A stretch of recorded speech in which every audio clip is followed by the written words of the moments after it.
Olá, pessoal! Estamos de volta ao nosso podcast. Estou muito feliz hoje e muito nervoso. Ele tá rindo aqui. Que eu tô com uma pessoa, todos que vieram aqui, né, até agora. Que bom que você tá aí, que bom que você tá assistindo a gente. Já, né, a gente vai acertar esse nome. Tá demorando, né, gente? Mas é porque vai vir coisa boa.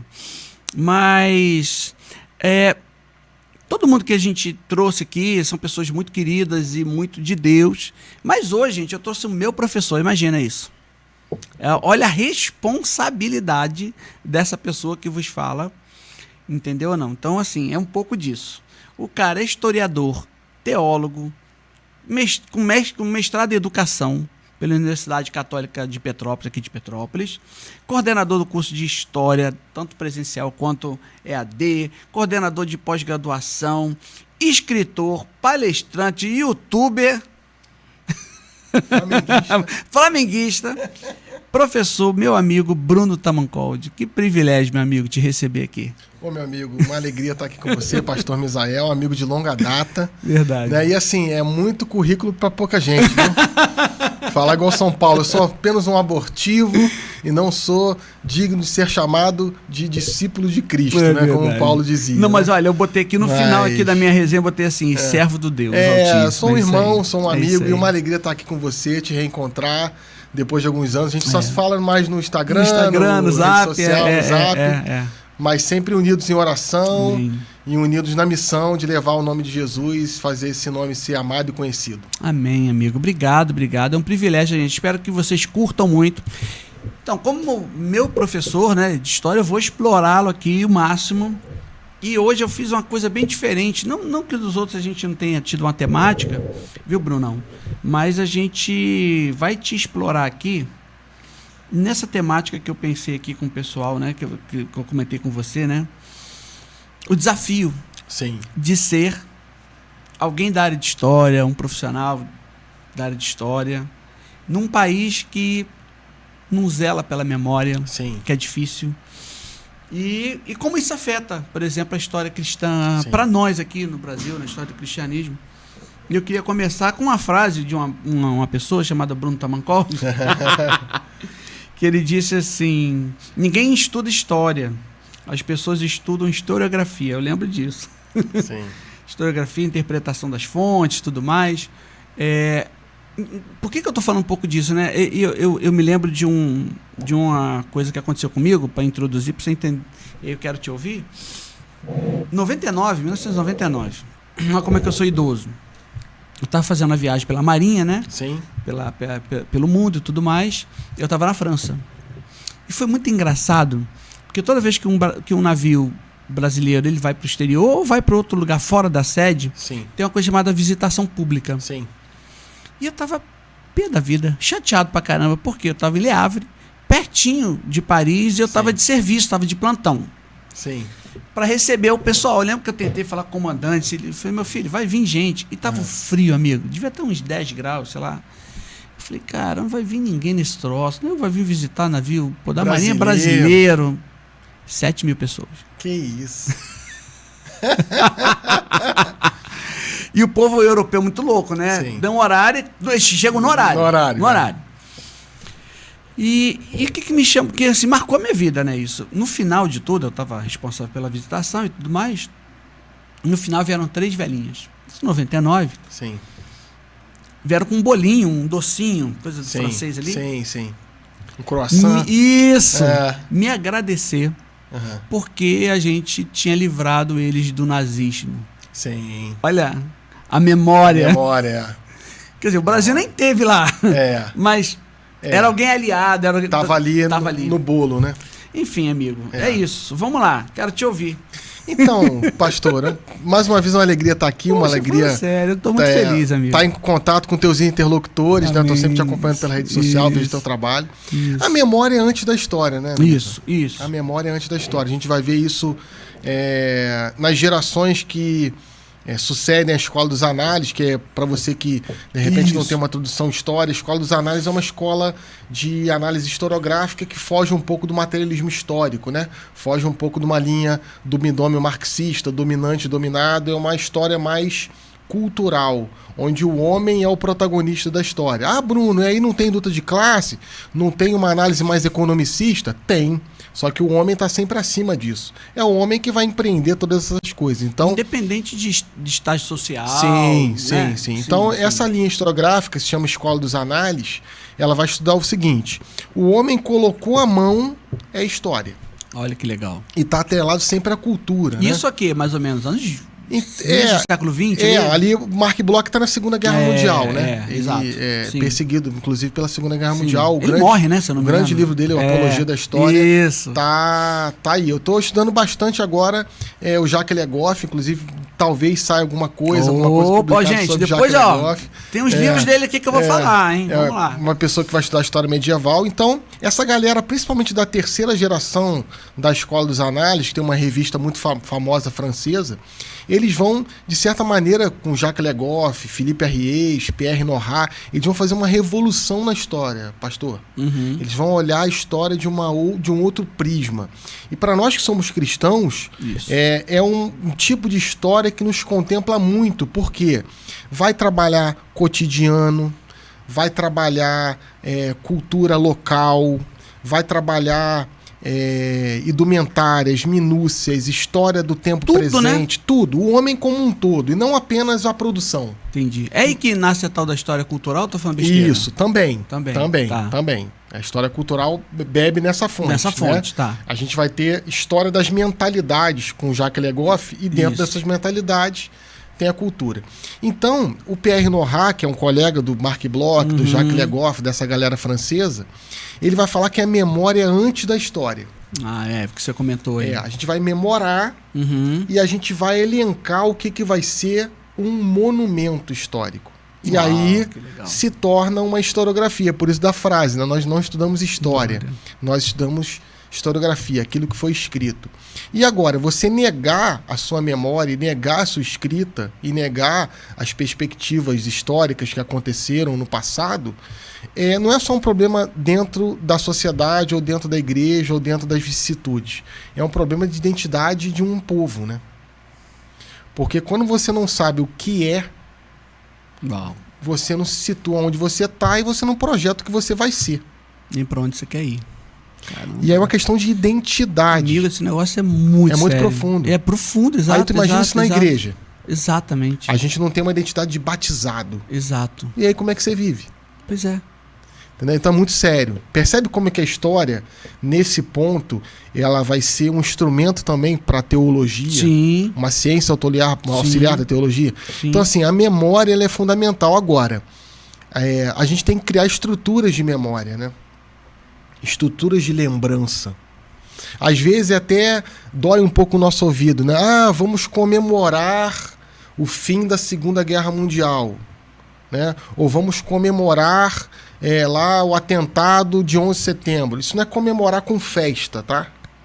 Isso é memória, é memorar. O judeu é muito assim, né, amigo? A Bíblia mostra muito isso, né? Não, o tempo inteiro. O judeu ele é altamente memorialístico, né? As Sagradas Escrituras é isso. Se você pegar o Antigo Testamento, de Gênesis... Você falou do... Eu fiquei, na hora eu já lembrei. Se pegar de Gênesis até o último profeta do Antigo Testamento, que é Malaquias. Então, de Gênesis a Malaquias, você vai ter um livro ali de memória que foi escrito em 1000 anos. Olha isso. Então são textos diferentes, propostas de escrita diferentes. A gente tem uma unicidade ali que eu posso no Pentateuco. Dizer, nessa toada que você está falando, que Deus ele quer que a gente tenha memória? Lógico. E aí o outro lado lógico. quer que a gente não tenha memória? Lógico. A gente quer que a gente... Porque raízes, né? Se você pegar, por exemplo, os Salmos, né? Você pegar as lamentações de Jeremias, né? Que minha língua colhe o céu da boca e resseque minhas mãos se um dia de Israel me esquecer. As lamentações, eu quero trazer a memória que me dá esperança. Amigo. Se você pega, por exemplo, a Páscoa dos judeus, que a gente vai celebrar a Páscoa cristã agora, é isso, é memorar, é você se vestir de vestes simples, né? Comer ervas amargas, o pão ázimo, isso é memória. Agora, que estruturas que a gente faz isso no campo da vida laica? pra gente lembrar que a gente é um país de origem cristã, que a gente é um país que foi catequizado, que a gente foi um país que a bandeira do cristianismo foi plantada aqui no descobrimento pelos portugueses católicos. O que a gente faz para lembrar disso? Isso. Nada. E é um povo sem memória. Claro que a gente pode ressignificar a nossa memória. Veio, talvez, de Portugal? O quê? Essa pouca preocupação em se ter, em se construir monumentos memoriais, no sentido, monumentos no sentido amplo da coisa, não a coisa física, né? Claro que assim, a gente tem, por exemplo, Van Misderroh, que é arquiteto da escola Bauhaus, né? Ele que vai falar aquela frase famosa que o Fogaça que fala sempre, né? Menos é mais. Menos é mais, E ele vai falar uma outra também que está aqui nesse livro, e está no livro também de Teresa, né? Teresa de Lisieux, que depois um dia a gente vai falar, que Deus está nos detalhes. Uau! Profundo demais. Muito. Se na tua casa tem alguma coisa de esquadrilha de alumínio, esse cara que inventou vidro e esquadrilha de alumínio, ele que inventou isso, né? Deus está nos detalhes. E ele vai falar que os prédios são a memória em concreto. Uau! Né? E os prédios vão falar, as coisas vão falar. Claro que se você for na Europa, a memória está ante os nossos olhos, né? Isso. Se você for em Petrópolis, que é a cidade que nós estamos, as ruas são personagens. Sim. São personagens históricos. Sim. Claro que a gente pode fazer a gente pode revisitar isso, Misa. Sim. A gente pode revisitar, a gente pode fazer uma ressignificação. Pô, será que esse nome aqui é justo hoje ele aparecer? Sim. Será que a gente não pode elencar outras pessoas? Sim. Isso a gente pode fazer, é comum, porque a história é uma coisa viva. Né? Mas isso vem do processo educacional. Uau. Quando a gente não tem educação escolar e educação também nas nossas casas, a gente perde completamente a referência. Então, memória... Essa coisa do laico ou do secular, sim, né? Sim. Isso para nós brasileiros e portugueses tem a ver com Pombal? Tô falando besteira? Totalmente. O Brasil ficou 100 anos sem educação, irmão. Pois é. Não é isso? 100 anos sem Pombal educação. Tira os jesuítas fica e... 100 anos sem educação. Meu Deus, cara. Porque a gente vai ter o início... Tá vendo que é um pouquinho a gente trazer isso, né? Sim. 100 anos sem educação é um negócio irreversível. Caramba, por exemplo, Bruno. vamos pensar aqui. Imagina se a pandemia durar 100 anos. A gente voltaria da pedra. Imagina se a pandemia durar 100 anos. Interessante. A gente já não tem mais recurso, as plantações iam acabar. Imagina. Imagina 100 anos sem educação. Para além da questão da socialização. Que o meu filho terminou o ensino fundamental na pandemia. Com certeza vai afetar. Não, eu tenho uma filha de pandemia, como fala, né? Ela nasceu em 2020. Olha, cara, afeta. Nitidamente. É nítido, ela é pro irmão. 100 anos do processo educacional, é irreversível. Né? Caramba, Bruno, você é muito forte, cara. Forte. Você falou, me deu até um aperto aqui, então, mano. assim, o Brasil não é aqui fazer, né, uma apologia, né? Mas o Brasil, ele ainda tem ainda teve um processo educacional por conta das ordens religiosas que vieram para cá. Os franciscanos, no primeiro momento, e depois os jesuítas que instituíram a educação. Primeiro os franciscanos, olha. No primeiro momento. Pera aí, me explica isso aí, que agora no primeiro momento. curioso. No primeiro momento foram os franciscanos. Porque o Anchieta... Isso, Não, assim, na verdade, nos primeiros navios eram os franciscanos. Tá. Porque os franciscanos, eles cuidavam da marinha portuguesa. Olha, né? Então, que legal. Os franciscanos, as ordens religiosas como um todo na Igreja Católica, eram para missão assim que ninguém queria ir. Né? E assim, os franciscanos vieram, no primeiro momento, se estabeleceram, mas mais incipiente. Mas quando viram que a missão era um negócio muito hard, mandaram a elite, que eram os jesuítas. Né? O jesuíta era o seguinte, vai para a China, que lá não tem cristão, se você for lá, você vai morrer. Eles iam. Uau. Né? A gente tem São Francisco Xavier, exato. que evangelizou o Japão. Isso, então eles vieram para cá e instituíram lá as missões jesuíticas, né? Que são famosas ali, Paraguai, sul do Brasil. Né? Tem um filme muito bonito chamado A Missão, que mostra a missão na Amazônia, tanto brasileira quanto paraguaia. Olha, que legal. Vale muito a pena, com Robert De Niro, muito legal. Maneiro. Claro que tem a perseguição, principalmente da coroa espanhola. Por quê? O que o jesuíta começou a fazer? Batizar os índios, né? Puxa vida, aí... tirou a mão de obra.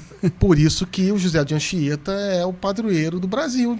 Foi o primeiro, assim, o grande padroeiro do Brasil no primeiro momento. Claro que depois a gente vai ter São Pedro de Alcântara, padroeiro do Brasil, e depois Nossa Senhora Aparecida depois. Mas o grande evangelizador do Brasil é José de Anchieta. Caramba, que legal. Por quê? E defensor dos índios. Interessante. Por quê? Porque ele vai batizar os caras, né? Se você batiza um índio, você está falando para a coroa portuguesa e para a coroa espanhola, não para a igreja, tá? Porque a igreja sempre viu que era um ser humano, né? Isso. Já tinha carta, lá no ano 900, quando começou a escravidão islâmica na África. Né, os islâmicos iam lá, invadiam e aprisionavam as pessoas para escravizar. Uhum. A igreja já tinha se pronunciado. Mas aí você batiza um índio. Se você batiza um índio, ele não pode ser um escravo, porque ele tem um irmão. E aí o que eu tenho que fazer? Não, tem que tirar esses caras daqui, porque esses caras estão quebrando a gente. É interessante demais. E aí, essa coisa era coincidência. E aí, assim, eles também criaram estruturas que seguiam lá Atos 2:42. Perseveravam ainda da doutrina dos apóstolos, a fração do pão. Era a redução jesuítica.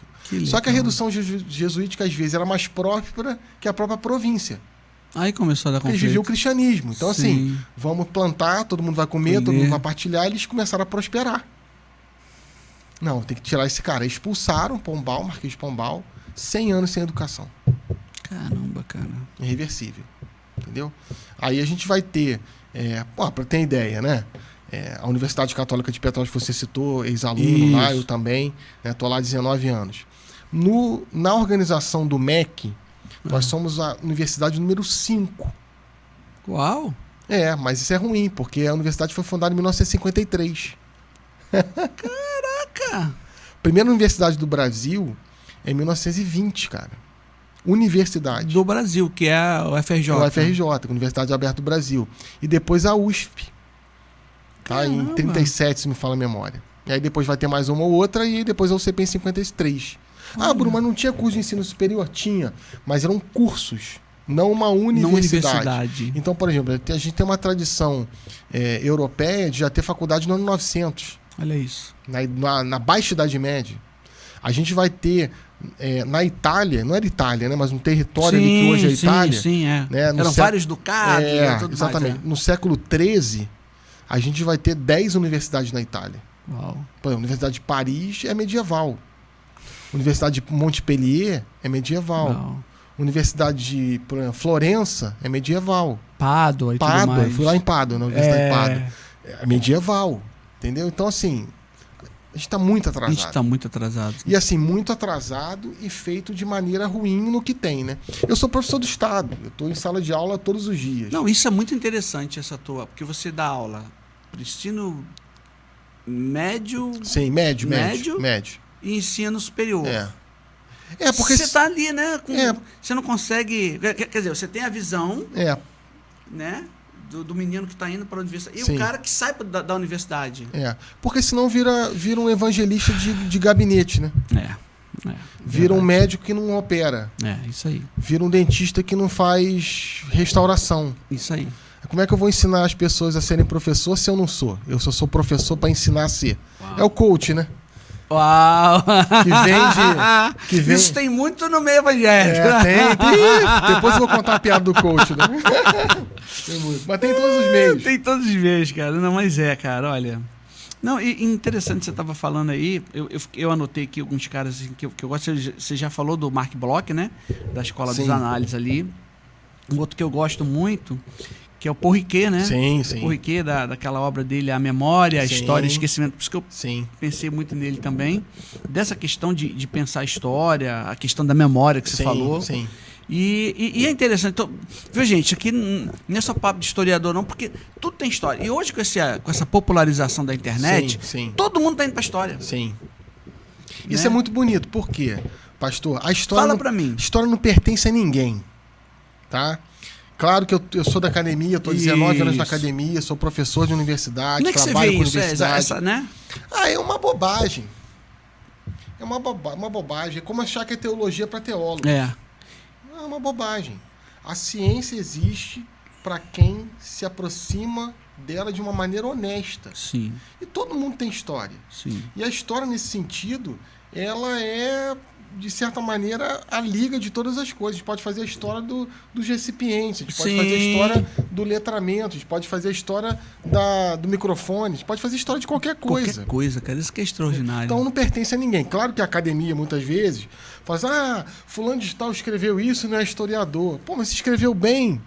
Que bom, né? É aquela coisa meio que jornalista, né? Que faz uma obra e bomba. Aí, por exemplo, Laurentino Gomes. Exato. Né? Né? Exato. Interessante. O cara sabe escrever. Sabe escrever. Entendeu? Mas não tem o rigor historiográfico. Tá, que bom. Que bom. Porque às vezes o rigor historiográfico é chato, né?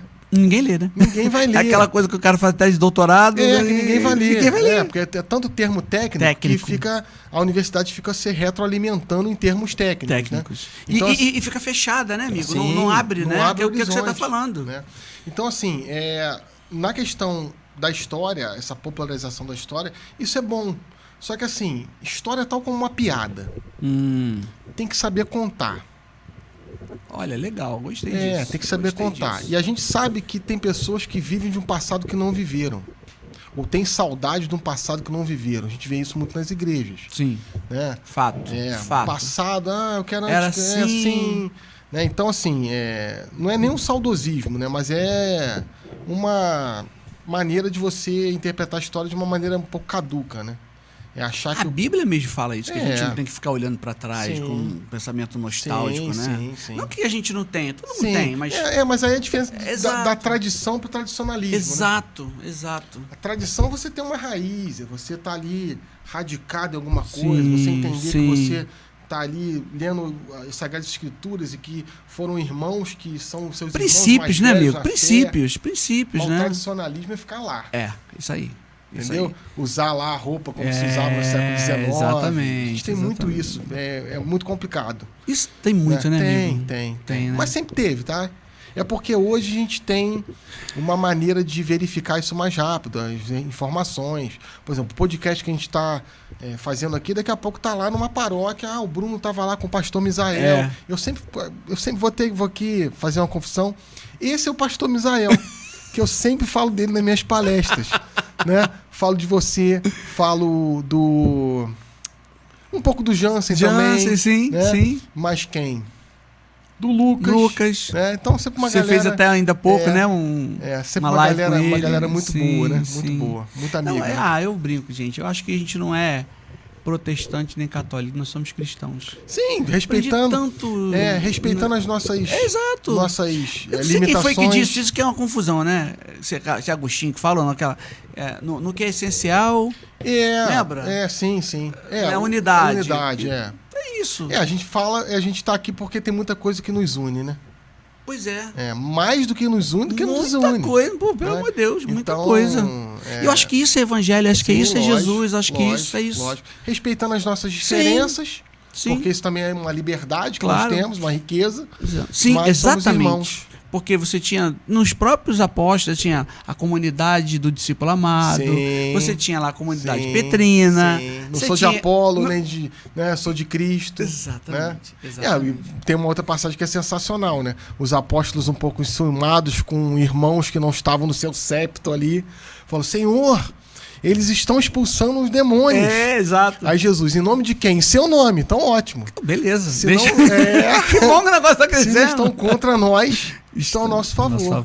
Né? Então, o que nos une é muito mais do que nos desune, né? Não, e indo um pouco aí para essa questão, até agora eu não falei nada do que a gente falou mas aqui, isso que é legal. Assim Gente, é isso que é legal, né? O cara tem conteúdo, o cara é inteligente, e o cara é de Deus, é bom demais. Mas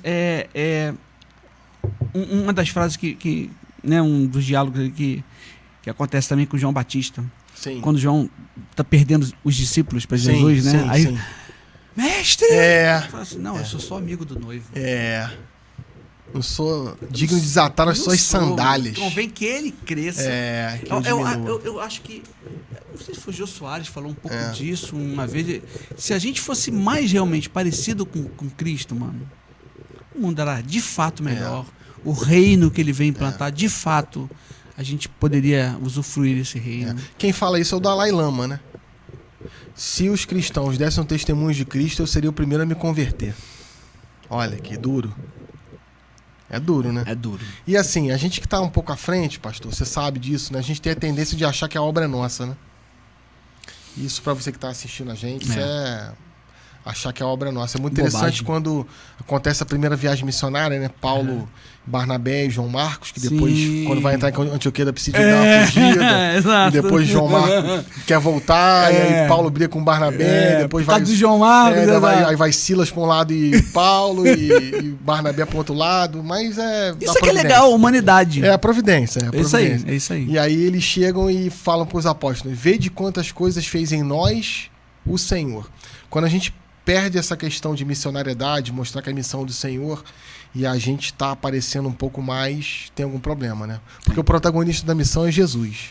Se o protagonismo da missão é o Bruno, é o pastor, é o padre, é o bispo, é o missionário, é o evangelista, tem algum problema. Tem algum problema. Não, aí já deixou de ser evangélico. É outra coisa. Outra coisa, É uma autoajuda, é um coach. É uma autoajuda, é um coach. Qual é essa piada do coach que você falou aí? Então, agora eu fiquei com a piada do coach é o seguinte.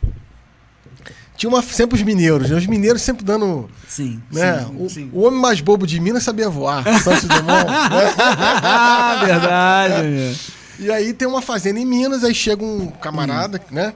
Com uma picape bonita, toca lá o sino, tim, tim, tim, tim, tim, tim, tim. E aí vem o mineiro, né? Pô, não. Aí o coach, né? Então, o senhor cria aqui ovelhas? Eles criam, o senhor quer leite? A gente tem leite, tem uma mussarelazinha, tem um pedacinho de carne também, tem lã. Não, eu queria fazer uma proposta pro senhor. Aí o mineiro, não?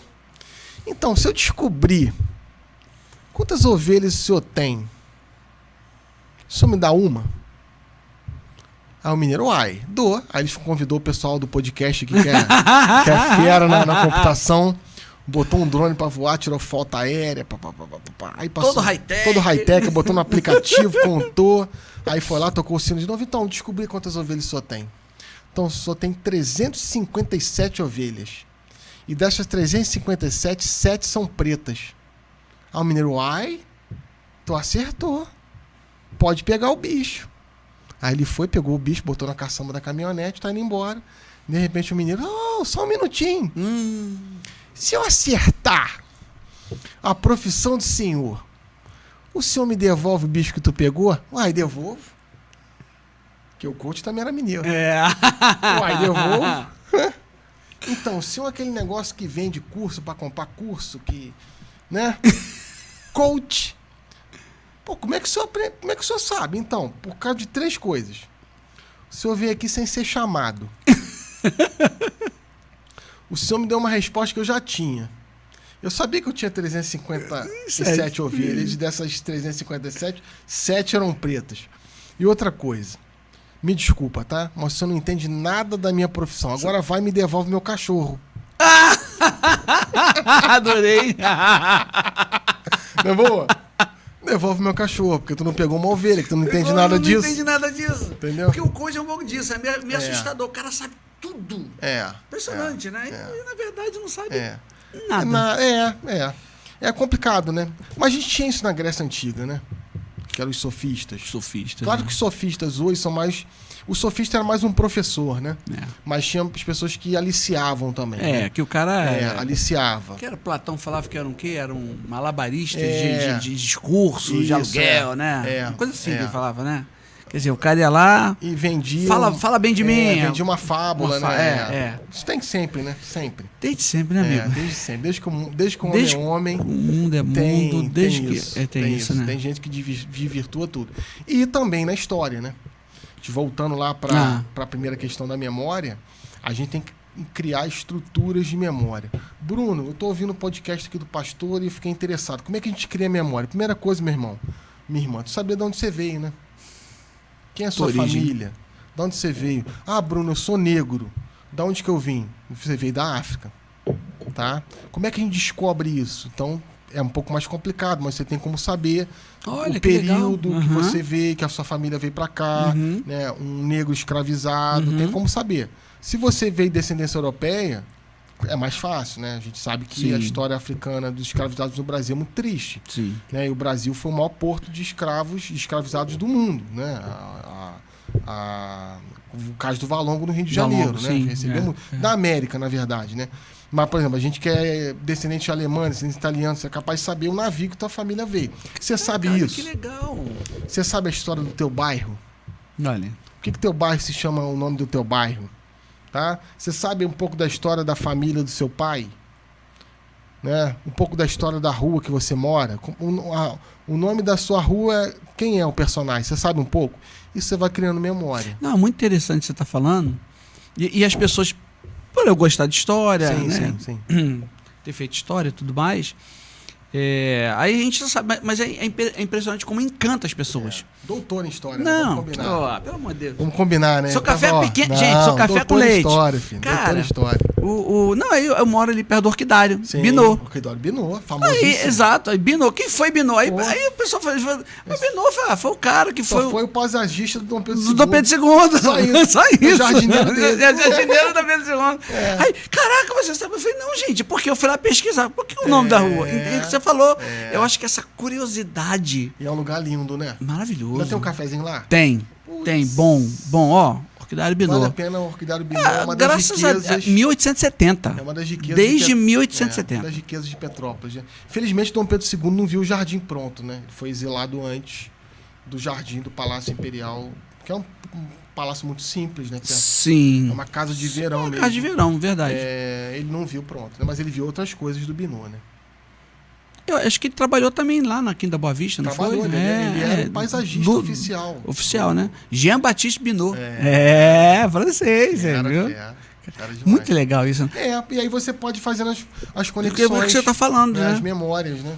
Claro, tem lugares que são mais propícios para memória, né? E para você que acompanha aqui o podcast do Pastor, né? E também é cristão, e eu acredito que seja a maioria das pessoas, você vai ver isso nas Sagradas Escrituras, né? Isso. Por exemplo, entender um pouco, eu participo da igreja tal, da denominação tal. Veio de onde? Quem foi o fundador? Como é que isso aconteceu? Quem foi o pastor que fundou essa igreja? Verdade. Porque tudo tem uma história.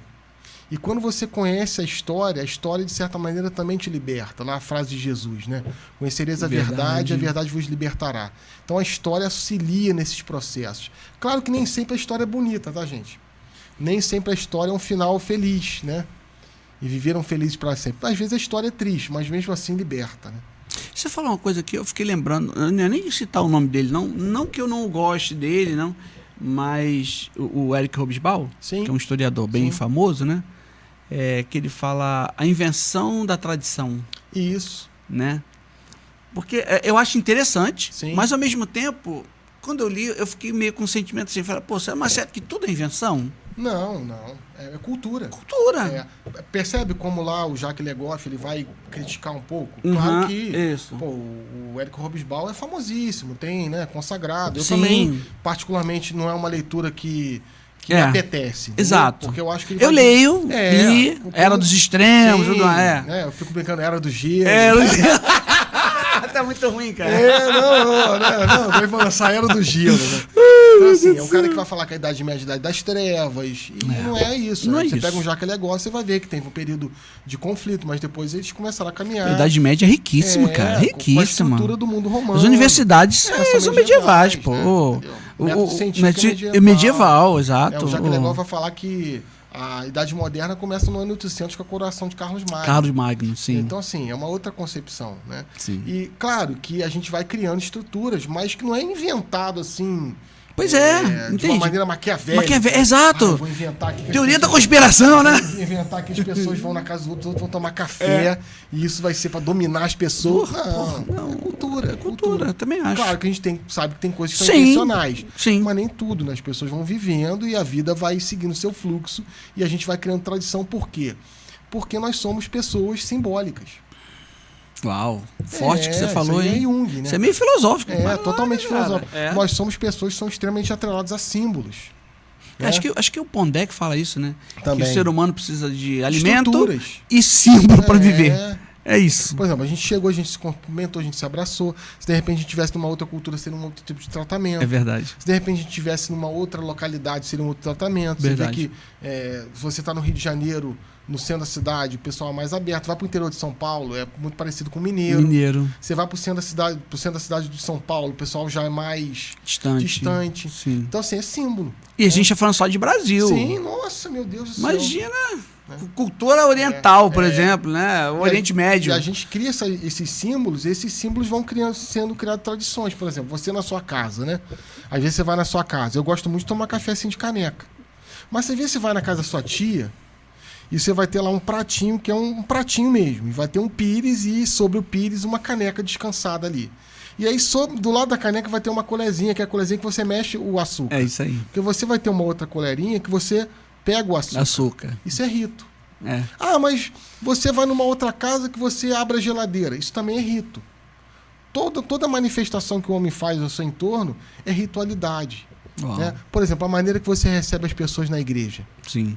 É uma ritualidade. Sim. Né? Claro que daí que vem a palavra liturgia, lá do romano, lá do latim. Olha que legal. Que é o serviço do povo. A gente pega a ritualidade e coloca dentro das nossas estruturas religiosas também. Eu gosto muito de uma coisa... O que você está fazendo aqui é uma coisa que você falou uma vez numa aula sua comigo. Explicar. Tirar as dobras, né? Fala aí, fala pro povo. Tirar as dobras, aprendi com ele, tá? Pronto, falei. Tirar as dobras. Você é filósofo, né? Quem fala muito também isso. Os filósofos gregos já falavam a palavra explicar nas aulas peripatéticas. Isso. Né? Plicare, né? Plicare é dobrar. Para quem é mais jovem há mais tempo, né? Lembra lá das saias plissadas, né?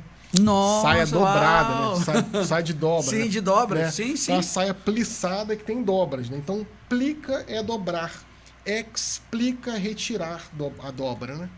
Ou seja, ficar aquela coisa visível, né? Cum é uma partícula de acréscimo do latim, né? Então, cumplica com dobras. Explica sem dobras. Aí. Né?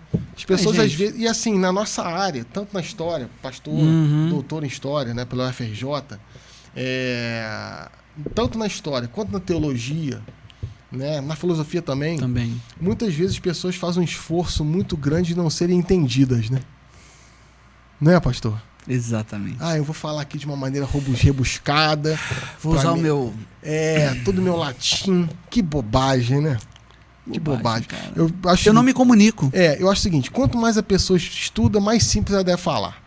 Sim. O Cortella fala isso, né? Também. Né, da questão do simplicidade. Encantamento. Acho que Jesus, cara. Jesus é um... As parábolas de Jesus, né? Não, é maravilhoso. Assim, eu pego 2 exemplos que eu gosto. Quando eu tô com os meus alunos, eu falo assim: como é que Jesus fez o chamado de Pedro?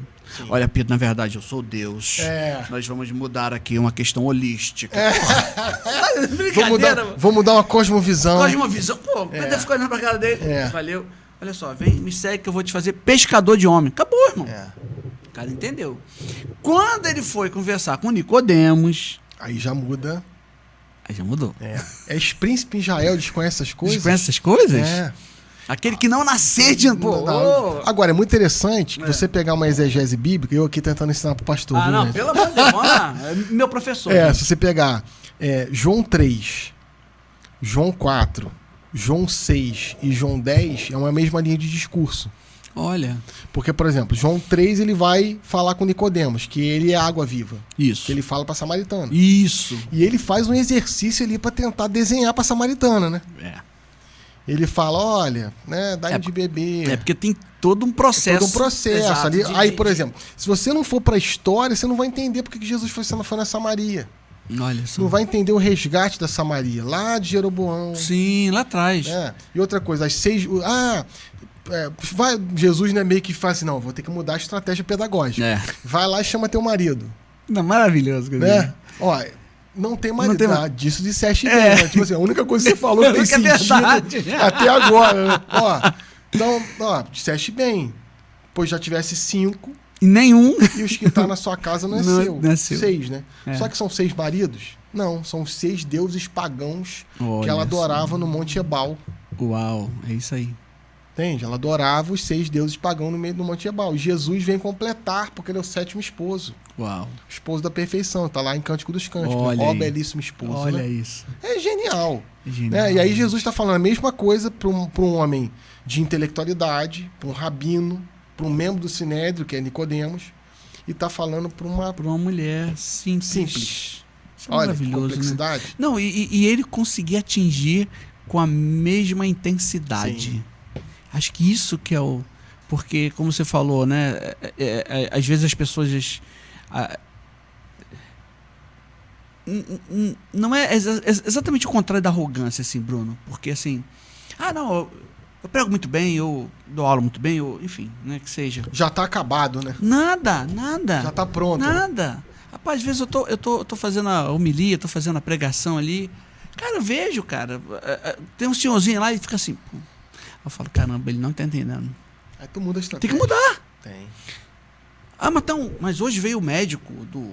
Daí. Sim, tem hoje que ser veio... pra Não, todos. daí tem que ser para todos. É. Né? E às vezes as pessoas vêm falar comigo quando eu termino o sermão. Sim. Só mudou ali, hein, pastor? Lógico. Claro, foi claro. É. Senão não adianta. O importante é a comunicação. E aí ele segue, né, pastor? Você pega lá o sermão do pão da vida, né? Vossos pais comeram maná do deserto e morreram. História Se aí, você- ó. Memória.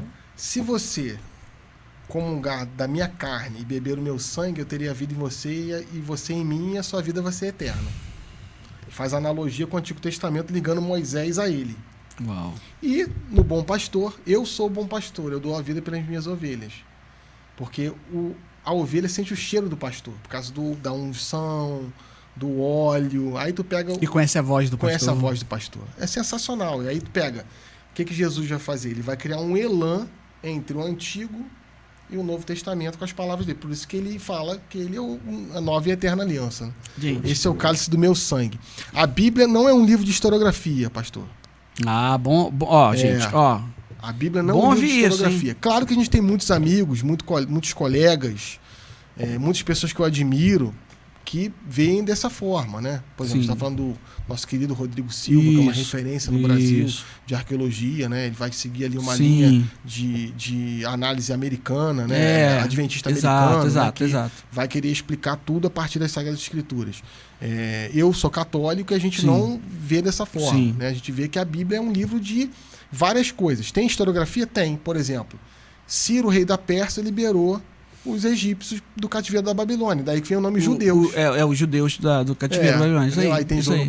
Zorobabel, que vai reconstruir o templo, vai Isso. construir os muros. Isso é história. Na Bíblia é chamado até de ungido, né? Isso, Ungido, porque ele vai liberar lá. Sim. Pô, olha que legal. Aí tem. Mas tem... Bruno, mas isso aqui não tem prova arqueológica. Tá, mas não precisa ter prova. Exato. É fé. É fé. Né? Bruno, uma vez uma pessoa falou assim: Bruno, eu tava aqui lendo a Bíblia e, você que é de história, me fala assim: se Deus formou Adão e soprou nele o ruá, ele não teve ventre de mãe, né? Então ele não tem umbigo, certo? Olha isso. Ele quer encontrar na Bíblia uma coisa que a Bíblia não se propõe a mostrar. Não é o propósito Não dela. é o propósito. É Então, isso meu irmão, tem que ler a Bíblia de uma maneira ampla, né? A Bíblia Isso aí, tem teleologia. O que é teleologia? Você escreve Propósito, né? buscando um fim, né? Isso aí, As objetivo. parábolas, né? Isso. É um livro bélico, tem muita guerra, lá o Sim. cerco de Jericó, Sim. né? Entre outras E coisas. também é histórico, porque... É histórico. Cara, é aí a de segunda novo, maior batalha da aí, antiguidade. e se né? você for olhar ali onde ficava Israel, pô, mano, ficava entre a Mesopotâmia, os grandes impérios Sim. ali, Babilônia, Sim, Assíria e sim, tudo sim. mais, e pro Egito. O Egito. Pô, irmão, ia dar chabu. As grandes potências da Potência. Terra. né? E Israel tá ali no meio. Uma outra coisa que tem muita prova arqueológica é dos celeiros que José manda o faraó construir. Olha! O que eu falo? Que ele criou o imposto de renda. Né? José! Não, faraó, olha só, vamos nesses 7 anos de fartura, vamos guardar, vamos fazer com um fundo de reserva, porque Por daqui a favor, pouco vai dar ruim. E esse período, aproximadamente 2.000 anos, 1.800 anos antes de Cristo, é uma marcação do fim da Era do Gelo. Olha, Bruno, Que essa aí eu não sei. Me explica isso a aí. Era do Gelo, ela vai ser aproximadamente 150, mais ou menos 280 mil anos atrás. Uhum. A gente não era tal como nós somos, né? Teve o processo de evolução das espécies, aquela coisa toda. E 150 mil anos atrás é a marcação do Homo sapiens sapiens, Olha. como nós somos, né? Para quem é católico, né, e também é uma coisa que você pode também pesquisar, o criacionismo e o evolucionismo, eles não são conflitantes. Como fé e razão, não são. Como fé e razão. Um dia a gente pode fazer um podcast só sobre isso. Oi, gostei, evolucionismo e criacionismo. Legal, hein? Como é que a gente acredita, né? Quando o homem se tornou aquilo que eu e você somos agora, Deus infundiu um espírito único e irrepetível. Isso é criação. Uau. Bacana, né? Bacana demais. E aí o que vai acontecer? O homem ele vai sobreviver à era do gelo justamente pela administração do fogo. Ele vai conseguir sobreviver, né? É que várias espécies foram provar lá. Só que ele já está numa era do gelo que está ferrecendo. Sim.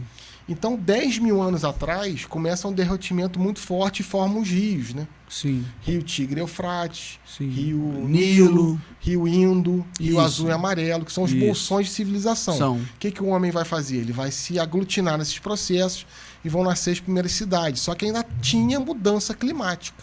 Sim. Então, uma última grande mudança climática foi justamente um período que teve essa fome no Egito, na Terra toda. Uau, cara, que maneiro. Maneiro, mano. né? Aí todo mundo vai comprar comida onde? No Lá. Egito. E aí o Egito bomba, né? Bomba. Porque ninguém tem e o Ninguém Egito tem. ué. Entendeu? Interessante demais. Interessante tem prova demais. arqueológica. Não, é assim, porque a tal da Revolução Agrícola, o quê? 10 mil? Um pouco antes, um pouco mais pra cá. Mais pra porque cá, 6 mil é as primeiras civilizações, né? E aí tem civilização justamente porque já tem agricultura. Entendi. E eu vejo uma fonte abundante de água e eu vou me aglutinar ali para poder plantar. Então a Revolução Agrícola é nesse período mesmo, 6, 7, 8 mil anos antes de Cristo. Né? E aí começa a ter os primeiros animais domésticos. Porque antes era coletor, caçador, coletor e caçador. E o animal doméstico era um backup, né, amigo?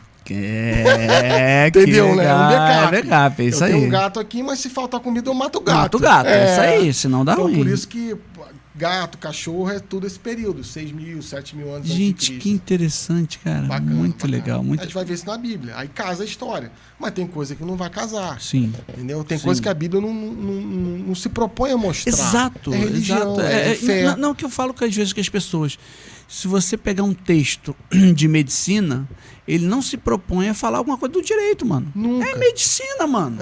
Aí as pessoas querem pegar a Bíblia e querem... mas ler, aqui é a Bíblia. Não falo, mano, e ler com a sua lupa, né? Exato, a tua lupa, cara. Entendeu? Igual a mesma coisa dos evangelhos. Sim. Os evangelhos não são biografia de Jesus. Não são. E se você pegar, por exemplo, João 19, 21, lá no finalzinho, ele vai falar, olha, esses são os traços ressaltantes da vida de Cristo. Isso. Que se eu fosse... Não é ter livro no mundo. Não fosse escrever tudo que ele fez. Então, a compilação ali do que ele fez. É a síntese do negócio, né? Pô, isso é muito legal, e a gente vê também, muito interessante, a memória, né? É isso aí. Porque os evangelhos, eles vão ser escritos depois de uma pregação já muito robusta, né? Sim. Paulo não chegou na Areópago e disse, por favor, abram o texto de Mateus, porque o livro de Mateus não estava nem escrito. Nem escrito. Quando Paulo começa a pregar, não tinha nem o primeiro evangelho. Uau. Os primeiros escritos do Novo Testamento são de Paulo, 1ª e 2ª Tessalonicenses. Olha que interessante. Então, assim, a memória, né? O que Paulo vai falar? O que recebi dos apóstolos, vou lhe transmito. Memória. Graças a Deus que nosso Senhor Jesus Cristo é judeu, né? E se ele fosse brasileiro, não tinha religião. Não tinha religião. Não tinha cristianismo. Né? Olha que interessante. Eu vi Jesus andando. Não, na verdade não estava andando, ele estava voando. Voando, passou um sambinha ali. Imagina. Porque o judeu, a tradição oral para ele é tudo, né? Tudo, então não cara, vai mentir, ele vai. É isso aí. Tanto que fala, ó, quem acrescentar uma linha nessa, né? No Apocalipse também de São João, quem acrescentar uma linha, não pode, porque é a memória dos caras. E aí a gente pega essa tradição judaica de oralidade, de memória, e a gente compila isso e escreve. E aí o cristianismo tem adesão no Império Romano, no mundo grego, e chega até aqui agora nesse podcast. Que legal, né? Por causa da escrita. Por causa da escrita, por causa da memória. Não, e tanto que a Santa Ceia, né? Sim. Eucaristia e tudo mais, fazer isso... Em memória de mim. Uau. Você volta lá, você revive, né? Por isso que eu acho que existe o mal, né, gente? Por favor, né? Lógico. O mal, o tempo inteiro, ele vai querer que você... Não, desculpa, não. Isso é bobagem. Fazer história, fazer memória, nada. Não, mano. Que é o que você falou. Se eu não tenho memória, eu não tenho identidade, mano. Não tem identidade. Eu não sei quem eu sou, cara. Isso é muito forte, Bruno. E se você não sabe quem você é, você não conhece ninguém. Porque você não tem um ponto de partida, né? Isso eu tenho batido muito nas minhas pastorais, pastor. Sério? A gente faz um trabalho de catequese. Sim, né? Gente, esse homem tem ido aí pelo Brasil afora, falando de Jesus, que coisa linda. Trabalho de catequese. O que é catequese na Igreja Católica, né? A catequese na Igreja Católica seria como uma escola dominical. Entendi. Né? É uma boa analogia, Sim, pastor? boa, claro. Falar da palavra. Isso aí. E ali para crianças, né? Uhum. Só que eu falo para as pessoas que falam para as crianças. Então eu preparo os professores da escola dominical. Legal, ótimo. Né? Legal. Acho que é uma analogia. Eu preparo os catequistas da Igreja Católica, né? Não oficialmente, né? Eu não sou uma pessoa constituída pela hierarquia. Eu sou um irmão deles que tem um pouco mais de experiência e vou partilhar um pouco essa experiência. Eu falo muito isso para eles. Um problema hoje na igreja, e na igreja como um todo, né? Sim, igreja como um todo, claro, amigo. É de identidade. A gente ainda não reconhece o nosso batismo, a gente ainda não reconhece o senhorio de Jesus na nossa vida. O querigma, né? O querigma. É o primeiro anúncio. Daqui, né? Pera aí. Ó, gente, aqui, ó. Por favor, adquiram. Ó, bom demais. Esse aqui já é meu. Falta ele. Eu vou fazer uma dedicatória. Escrever aqui, por favor. Mas... É o querigma, é o primeiro anúncio, né? O amor de Deus, o homem que cai, o homem que se converte, o homem que aceita Jesus como seu Senhor e Salvador. Aí vem o Espírito Santo, vem a comunidade.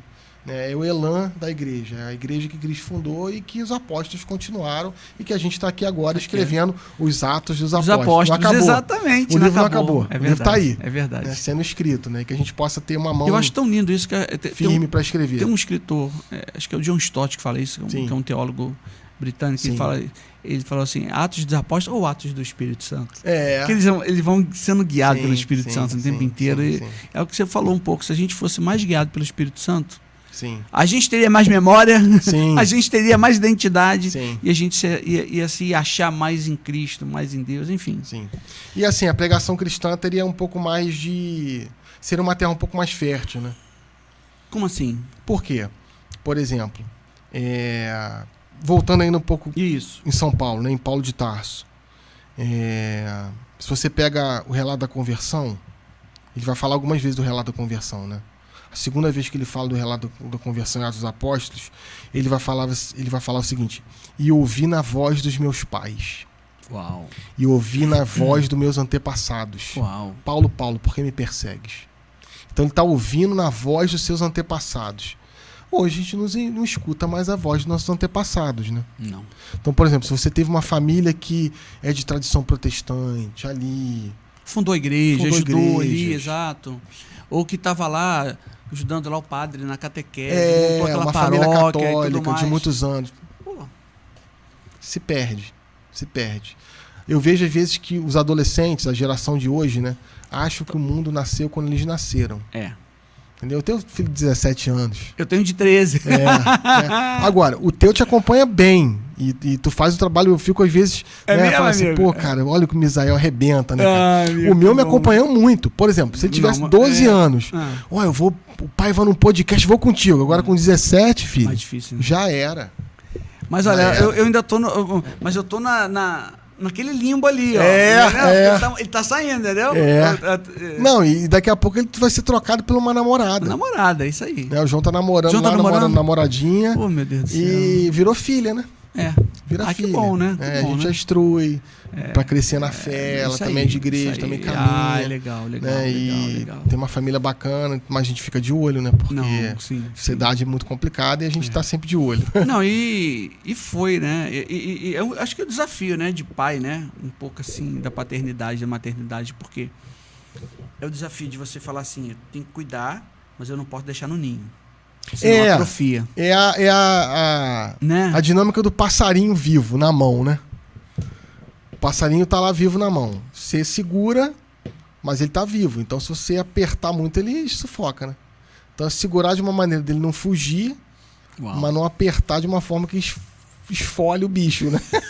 Exato. E aí, qual que é a calibração disso? Qual a calibragem? Não sei. Né? Vamos botar quanto de torque? De torque, ó. Física, hein, ó. Aí, ó. Vamos botar quanto de torque, que se apertar muito, ele vai gritar. Vai né? gritar. É difícil, amigo. É a vida. Como é que a vida é bonita, né, pastor? É isso. É desafiadora, né? As dinâmicas da vida são incríveis. São né? incríveis, porque senão ia ser chata. E a gente contemplar essas belezas, essas diferenças, fazem a vida interessante, né? Fazem a vida desafiadora, dentro das vicissitudes que a gente tem do dia a dia, tentando ali pegar a palavra de Deus e colocar naquela situação. É um desafio, irmão. Não é fácil, não. Não é fácil, não, amigo. Não é fácil. Eu te confesso que ser pastor é muito difícil. Eu imagino. Sou capaz de imaginar. É muito difícil. Eu, de fato, sou pastor. Estou fazendo aqui uma confissão. Sim. Minha confissão. Tá. Ó. Eu sou pastor por obediência, mano. Obediência. A vocação. E aí não é nem no sentido, não, Deus veio. Não. Claro, Deus ele foi me chamando. Ó, É vocação. Uma experiência mística. Vocação. A gente estava falando um pouco do místico, né? É o vocare, é o chamado. Eu me lembro que eu estava em casa, resumindo, teve várias outras coisas, portanto, depois a gente tem marcar um outro aí. Sim. E no dia do seminário aí, eu pensei em tudo, cara. Comecei a fazer. Tu fez o Batista do Sul? Não. Fiz o Metodista Wesleyana mesmo, lá no Rio. Eu fiz o Batista do Sul depois, com um após e tal. E até cheguei a trabalhar lá, né? Um tempo. Sim. Mas eu me lembro, rapaz, eu tava aquela. E veio o peso, entendeu, amigo? Veio o peso. Falei, cara, ter que cuidar de pessoas. Isso é muita responsabilidade. Não. Lembro até hoje, mano. Eu tava com a televisão ligada. Tinha comprado coisa, né? A mochila, o caderno. Eu falei, cara. E minha mulher enfermeira, tava de plantão, tava sozinha em casa. Sim. Só aí Deus. Eu falei, cara, valeu, Deus. Não vou nesse negócio, não. Desculpa. Aí troquei de roupa. E tava vendo televisão. Tinha desistido. Aí tocou o interfone. Um amigo meu, Santo Serafim, amigaço. Misa, embora pro seminário. Tava na porta do seminário, Deus mandou vir te buscar. É o vocário, né? É o vocário. É tipo assim, Deus dizendo assim. Tem uma, é o chamado, mas tem uma coisa interessante que a gente na igreja tem feito, tem aplicado, é até de uma frase de uns pastores aí conhecidos, né? É o Luciano Subirá, o Ricardo Agreste, que eles falam uma história bem interessante. Já que você gosta de história, de ilustração, essa aí é evangélica. O pessoal estava viajando no transatlântico, aquela coisa linda e tal. De repente vem uma tempestade e aquela confusão, o pessoal com medo, apreensivo. Uma criança cai no mar, cara. Meu Deus. Uau, aí todo mundo desesperado. De repente, um cara mergulha, pula. Vai lá, aquele sinal de fumaça naquela que é laranja e tudo mais. Recupera a criança, salva, pega a boia ali. Uau. Um mês depois, aquele pessoal da viagem se reúne e a tripulação para homenagear o cara. Fala, cara, que sensacional. Cara, mano. Aí todo mundo, comandante do navio, olha, eu me senti, né, um nada, o senhor foi o cara, aí veio a mãe da criança, o pai. E no final, né, vamos ouvir então o herói da noite e tal. E ele fala, não, te agradeço aqui a oportunidade, né? Agradeço muito aqui, tudo, mas eu só tenho uma pergunta a fazer. Quem me empurrou?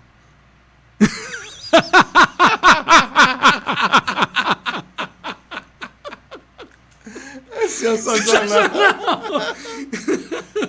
Alguém empurrou o cara. Com certeza. Eu penso que a gente, enquanto líder, às vezes, de igreja, ou líder, tá, gente? Tem que empurrar. Sim. Nesse sentido, entende? Na verdade, é você, de alguma maneira, se deixar... a moção do espírito, né? Moção do espírito. É a moção. É você ser dócil, né? Sim. Saber que o Senhor vai mandar os sinais, e tu vai acolhendo aquilo. Sim. E assim, qualquer tipo de pastoreio, né? Seja o pastor, seja o padre, seja o bispo, seja o professor da escola bíblica, seja o catequista, é se configurar ao Cristo. Isso aí. É se configurar ao sacrifício de Cristo na cruz. Isso aí. Você pega lá Lucas 10, né? Lucas Eis que 10. Vos envio como ovelhas e meia-lobos. É isso aí. Olha, que pastor que enviaria suas ovelhas e meia-lobos? Deus enviou seu filho, único, sem mancha, para vir aqui trazer essa mensagem pra gente. Então, quando eu vejo assim, né, galera na igreja querendo, né, florear muito, eu falo, ai meu Deus. Não. Sacrifício, né, cara? Pastoreio é sacrifício. Sacrifício. Lembrei do nosso querido amigo, né? Samir, nosso querido amigo, um abraço pra ele. Verdade, cara, Samir, verdade. Tem que marcar alguma coisa com ele também. Sim, fazer cara. A gente podia fazer um triângulo, triângulo né? aí. Triângulo teológico. Poxa, ia ficar muito legal. Grande Samir, Samir, cara. grande, Samir, cara. Abração, Samir. cara. Amigo, ó, só pra gente ir Terminando. Já estamos há mais de 1 hora, tá? Sério? Sério. Caramba, cara. Quando a conversa é boa, vai, né? Pô. Ó. 2 perguntinhas, ó. Pra gente encaminhar aqui. Existe espaço para o historiador cristão contribuir com a visão crítica e honesta sobre o passado religioso do Brasil? Por que eu pensei nessa pergunta? Porque você exatamente trabalha em várias esferas, Sim. né, da educação, Sim. tanto privada quanto pública, Sim. né, e médio e superior. Vamos lá. Meu professor. Então, acho que a gente... o pinga-fogo. acho que a gente pode fazer um revisitar não só na história religiosa, mas na história como um todo. Só que parte muito, como você disse, a palavra é a palavra-chave a chave de leitura da pergunta. Isso. Né? Honestidade.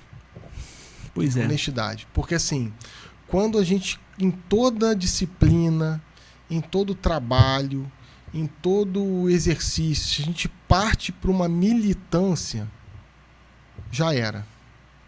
Você está falando de ideologia, né? Qualquer que seja. Qualquer que seja. De ideologia, de vontades que não são vontades lícitas. Uau, honestidade. Bruno. Honestidade intelectual. Vamos descobrir. Isso é forte, cara. É forte. Vamos descobrir. Será que é isso? Será que não é? Será que eu estou seguindo só uma vertente? Hoje eu estava com um colega, um amigo, né? Muito querido, né? E eu citei o nome de uma pessoa. E ele falou, não, essa pessoa... Eu falei assim, não, eu gosto dela. Apesar dela pensar completamente diferente de mim, eu gosto daquela pessoa. Aí eu citei uma outra pessoa, né? Uma pessoa importante. Eu falei, mas essa pessoa não acredita mais, né? nem é mais católico. Eu falei, mas ele é uma boa pessoa, me trata bem, me trata com urbanidade. Então, uma coisa é uma coisa, outra coisa é outra coisa. Então, assim, em todas as ciências, a gente pode fazer essa análise, né? Se a pessoa for honesta naquilo que ela está pesquisando, a gente pode fazer um revisitar historiográfico sobre qualquer coisa, né? Sempre olhando todas as vicissitudes. Eu tenho muita preocupação quando a gente quer descobrir alguma coisa e só lê um livro. Só escuta uma voz. Entendi. Não estabelece um contraditório. Não olha a outra face da não moeda. Não olha a outra face da moeda. Deixa eu dar um exemplo pessoal. Sim, sim. E eu acho que vai encaixar muito bem, tá. Principalmente para o teu público, tá. Que são os irmãos da Igreja Metodista Wesleyana. Por exemplo, eu comecei a fazer missão lá em 2007. Então já tem um tempinho. Tem tempinho. Missões dentro da minha própria diocese. 18 anos. O que é uma diocese? É uma circunscrição eclesiástica. Então essa diocese ela tem um bispo. Bruno, a diocese é só a cidade de Petrópolis? Não, é Teresópolis, é Magé, Guapimirim. Entendi. Então é um bispo que cuida. Então eu comecei a fazer missão dentro da minha diocese. Entendi. A partir de 2011, comecei a sair e não parei, né? Agora, em maio, eu tô no Recôncavo Baiano, em Água Fria. Que legal. E no mesmo mês eu tô lá no sul, lá em Osório, onde teve enchente. Eu não fui por causa da enchente. Sim. Então, assim... verdade, você ia pra lá. Eu ia pra lá. Até te falei. Fato, isso. E a gente tem hoje em dia, dentro da Igreja Católica, alguns grupos que criticam muito a Conferência Nacional dos Bispos do Brasil. CNBB. Você, com certeza... né, evangélico, você já deve ter ouvido falar da Conferência Nacional dos Bispos do Brasil. À altura, lá em 2007, 2008, eu, de certa feita, engrossava esse caldo, pastor. É mesmo, meu. Só que depois eu vi o que a CNBB faz no Nordeste. Entendeu? Uau. Eu fui numa região amazônica que só tinha serviço religioso, só tinha missa, só tinha pregação, só tinha catequese. Fora assistência social. Só tinha batismo, porque a CNBB pagava gasolina, pagava o carro. Uau. A igreja que está no Sudeste precisa muito pouco das obras financeiras da CNBB. Entendi. Mas a igreja que está no Norte, que está no Nordeste, se não tem a CNBB, não tem a gasolina para o carro. Entendi. E é justamente a coleta que vai acontecer domingo, né? Coleta que a CNBB faz e que toda a diocese manda para a CNBB. Quer dizer, você precisou ir lá. Eu precisei ver. Para ver. É isso. É o que Jesus falou para Pedro, né? Vinde e vede. Vinde e vede. Isso. Então, assim, a gente só muda de ideia quando a gente vê uma outra realidade. Porque às vezes as palavras comovem, né? Você fica ali, mas quando você vê aquela realidade... Muda. E assim, pastor, eu posso dizer com toda franqueza, eu me tornei muito mais católico depois que comecei a fazer missão. Porque tem um sentido de universalidade. Que a palavra de Jesus está em todos os lugares, a palavra de Cristo está em todos os lugares. A catolicidade mesmo, né? É a catolicidade, né, da igreja. Isso. Ela está em todas as portas. Todas as portas. E aí você vê que você não é uma igreja em Petrópolis, você é uma igreja. Né? A gente se encontra na leitura da palavra de Deus e na mesa da Eucaristia. Uau. Então, quando você vê aquilo e vê que você tem irmãos que precisam daquilo, você contém um pouco esse furor de criticar. Só que só acontece na igreja católica. Tinha que fazer isso. Não. Poxa, eu achei que não tinha não, porque na igreja evangélica tem. Só me parou que isso acontece. Caramba, cara. Então, quando você vê... Então, assim, a gente deve fazer uma releitura da história cristã do nosso país, que é uma história muito bonita, né? Muito bonita. Por exemplo, eu fui em Caraíva, Porto Seguro. Porto Seguro, Caraíva, sim. Cabralha, Baía de Cabralha, sim. Já tive lá. Foi de navio lá? Fui lá, cara. Nos 500 anos. Anos 2000 eu tava lá. Legal, pela Marinha. Muito bacana, muito bacana. Pô, lindo. Não, lindo. Lá tem uma história bonita, né? Porque é ali que foi plantada a cruz de Cristo. Isso. Né? Cruz, né? Trazendo uma cruz de sangue em cada vela. Olha, você pode questionar o português, ele queria vir aqui roubar. Exato. Sim, a gente sabe tudo disso. Sim. Mas trouxe também a sua cultura. Sim. Quem que vai falar isso? O Jacques Legoff. Trouxe a sua cultura. Trouxe a língua. Trouxe o cristianismo. Exatamente. Trouxe a religião. Né? E eu fui na primeira igreja que foi erigida no Brasil, lá em Caraíva. Pô, amigo, que privilégio, hein? E essa igreja ela não foi completa por quê? Porque os índios chegaram, cara. E aí os índios violentos martirizaram os primeiros freis ali. Sim. Né? E, pô, como é que a gente sabe dessa história? Porque alguns se esconderam e conseguiram fugir. Então a igreja não está terminada, a igreja não está embolsada. Então tem uma parte que é toda de pedra. E eu, como um bom estudante de história, botei a mão naquela pedra, né? Porque aquilo ali foi a primeira igreja do Brasil. Memória. E aquele irmão que estava lá em Portugal trouxe essa cruz de sangue, né? E fincou na nossa terra. Então, nossa terra é uma terra consagrada ao nosso Senhor Jesus Cristo. Amém. A gente Essa terra é muito cristã. Sim, a gente precisa dizer mais isso. E por isso que muitas coisas não passam, né? Não passam no Congresso, porque nosso povo é cristão. Isso. Né? E às vezes, uma fé, um pouco apagadinha, uma fé de televisão, uma fé de podcast. Sim. Às vezes pouca frequência, né? Uma fé, muitas vezes de IBGE. Rarefeita de IBGE. Os cristãos de IBGE. Mas tem. Sim. Tem. Se você for lá, cavar a vida daquela pessoa, em algum momento, alguma igreja tocou a vida daquela pessoa, levou uma cesta básica, fez uma oração, bateu na porta, convidou para ir para o culto, convidou para ir para a missa. Sim. Isso é muito bonito. Isso é lindo. E a gente tem que valorizar isso muito, cara. Tem, cara. Muito. Nessa minha coisa pastoral, né? Sim.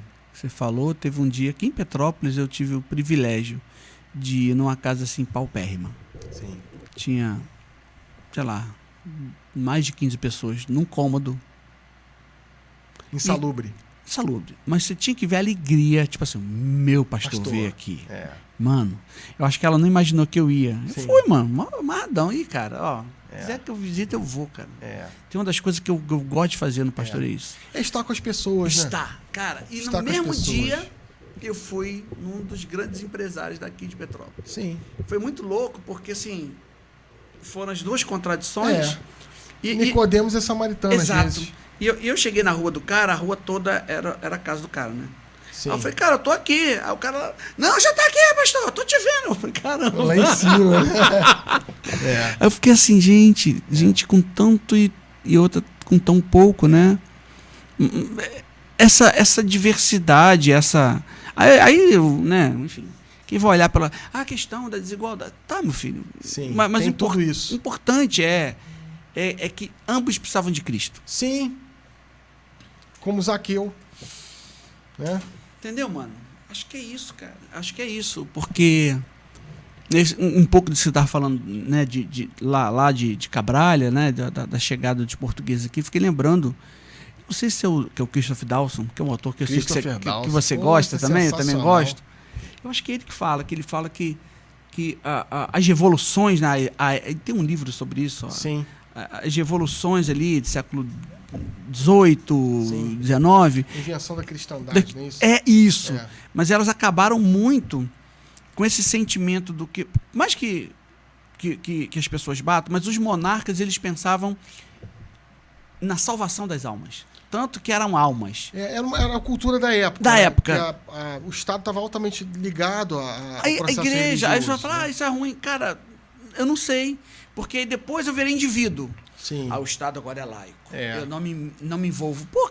E eu volto à frase de Protágoras, né? Eu sou a medida de todas as coisas. Uau, é isso aí, Protágoras, é verdade. De todas as coisas. Verdade. Eu sou a minha medida. É isso aí. Né? É interessante. Essa questão de estar junto, né, pastor? Eu sempre, quando vou em missão, por exemplo, eu vou agora em Água Fria, que é uma cidade da Bahia, ali no Recôncavo, né? E a missão é no domingo. Eu faço questão de chegar no sábado e ir embora na segunda. Por quê? Eu te acompanho lá, rapaz. Eu vejo tudo. Eu curto, comento. Eu vejo, meu amigo. Sempre muito generoso. É a oportunidade de eu conhecer as pessoas. Claro. Né? Conhecer as pessoas. Desculpa, você não é o superstar.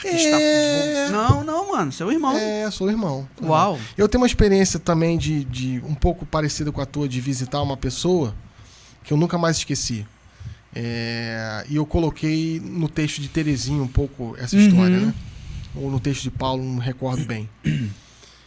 O Padre Francisco, né? Aqui no Alto da Serra, uma pessoa muito famosa. Sim. Eu tava aqui de Petrópolis, gente, muito conhecido. Estava no seminário nessa época, né? Estava no segundo ano de filosofia e eu estava de férias. E eu fui na paróquia para fazer alguma coisa. Ele, Bruno, aqui, eu vou visitar uma família. Na verdade, uma senhora que ficou viúva, lá no Caxambu. Tu quer ir comigo? Eu falei, claro. Um bairro aqui também de Petrópolis. Bem íngreme. E assim, a gente chegou lá, era uma casa muito próspera, porque ela plantava, né? Aqui a gente tem cultura de plantação. Plantação pro Caxambu, sim. Inclusive, quando eu falo no livro de Paulo sobre o Espírito Santo, eu falo em Rigo, que é árido, eu falo um pouco das plantações lá do Caxambu. Que legal. Cara, olha isso. E aí a gente chegou na casa, e era uma casa maravilhosa, cara. Uma casa linda, assim, 2 andares, linda. E eu tinha 17 anos, né, Misa? E eu cheguei assim, muito tímido, eu era magrinho, foi a pastoral da criança que eu fiz, que é muito de mistura, né? Eu cheguei, aí a gente entrou numa antessala, né? Tipo uma sala de botar os casacos, assim, né? Um pórtico. E a gente passou pela porta da sala, que tinha um portal mesmo, e fomos pra cozinha. Só que quando eu passei por esse portal, assim, bonito, de madeira, eu, curioso, 17 anos, eu fiz assim, ó. E eu vi uma mesa gigantesca de madeira. Uau. E se você me acompanha no Instagram, sabe que eu gosto de futucar. Coisa antiga. Gosto de futucar, comigo relógio. E eu falei assim, nossa, que mesa linda. E ela falou assim, você gostou da mesa? Eu falei, gostei muito da mesa. Eu posso ver? Ela pode. O que eu fiz? Eu ajoelhei para olhar a mesa por baixo. Era de madeira? Jacarandá. Uau, caraca. Talvez era mais cara que a casa. Eu pensei a mesma coisa do valor. Mais cara que a casa. E eu falei, nossa, não tem um parafuso. Uau. Aí ela falou assim, não, isso aí, meu marido mandou vir de São Paulo, é uma coisa muito querida para ele, daqui a pouco, Misa, ela começa a embargar a voz. Uau. Ela embarga a voz e ela começou a chorar, e eu olhei pro padre, tipo, o que eu faço? Aí eu falei, desculpa, eu falei, não, meu filho. Não é você, não. Aí a gente foi e sentou na mesa da cozinha. Que era uma mesa top. Top, mas não era mesa de jacarandá. Ela falou, sabe o que é, meu filho? É que a gente nunca sentou naquela mesa. Aí eu, 17 anos, vamos sentar agora. O padre Francisco me deu uma cotoveladinha. Eu falei assim, para, menino. Putz, ela chorou de novo. Você quer sentar lá? falei, pô, vamos sentar lá. Aí o que ela fez, cara? E eu com a minha audácia de 17 anos, né, cara? Você me acha falante agora, imagina com 17, né? Ela pegou as coisas rapidinho, colocou lá na mesa, a gente sentou. Quando ela sentou, ela chorou de novo. Uau. Então, uma coisa que mexia com ela. Uhum. E ela falou uma coisa que eu nunca mais esqueci. Eu vi um velho, um ancião, um presbíteros chorar quando ela falou isso. E eu também chorei e é capaz de chorar agora também. Ai. Ela falou assim, menino, meu marido tinha um amor muito grande por essa mesa. E ele tinha um ciúme muito grande dessa casa. Então tudo era casa. Tudo era casa, a gente não podia fazer nada, a gente se reunia. E ele falou, não, vamos sentar na mesa nova. Então a gente não sentava aqui porque ele tinha ciúme disso. Meu marido construiu uma casa e destruiu um lar. Uau! Nunca mais esqueci isso, pastor. Que forte. Nunca mais. Porque As coisas mais importantes que as pessoas. É isso. Eu fui numa outra... Isso aqui eu conto no livro Nos Caminhos da Igreja, né? Eu fui numa comunidade que era uma comunidade rural, no Maranhão. Ah, eu lembro, eu li. Não, mas conta aqui pro pessoal, desculpa. Cara, que emoção, cara. E aí tem a moedinha da viúva, né, cara? Sim. O Frei lá, que é um irmão, padre, pediu pra passar o chapéu, né? Passar a coleta. Que não é o dízimo em si, é a coleta do dia ali. De oferta. A oferta. E aí tinha 40 centavos. E a igreja estava cheia. Porque assim, era uma comunidade que não trabalhava com dinheiro. E aí o Frei falou, não, passa o chapéu, que senão eles vão ficar tristes que você não passou. Só que quando a gente voltou, ele encheu a caminhonete que a CNBB tinha dado, uma caminhonete tracionada, uma Hilux, eixo sobre eixo, que foi uma fortuna. A CNBB faz o projeto que a gente vai pagar. Encheu de porco, de boi, de milho, de trigo. E a gente foi passando nas comunidades de tal maneira que a gente chegou na paróquia e não tinha nada. Uau. Que a gente foi distribuindo e falando, olha, foi a comunidade tal que mandou. Isso é muito... Igual Paulo. Olha, eu estou levando uma oferta das comunidades gentílicas para as comunidades judaicas. Igreja primitiva, né? Pô, cara, isso é uma coisa linda. Isso é lindo demais. Aí assim, você dentro da sua comunidade, congregando na sua igreja ou na sua paróquia, achando que aquilo ali é a igreja, também, irmão. Sim, mas uma igreja é muito mais do que isso. É muito mais que isso. Agora, missão não é só fazer isso, né? Sim. Missão pode ser na sua casa. A missão, às vezes, é um sorriso na porta da igreja. Às vezes, tu segurar uma palavra mais ríspida com a esposa, que de repente esqueceu alguma coisa que você pediu. É um abraço. É um abraço, né? Então, isso também é missão. A missão tem várias configurações, né? Sim. Várias configurações. O cristianismo é rico por isso, amigo. É maravilhoso. E a gente, às vezes, tenta engessar, né? Você tá falando...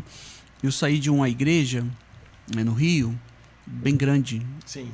3.000 pessoas, mais ou menos, com toda a estrutura. E vim para uma igreja bem menor, sim, com 200 pessoas. E o pessoal fala Itaipava, né? Mas é no interior de Itaipava. Sim, ali, né? Sucesso, né? E não é Benfica. Benfica.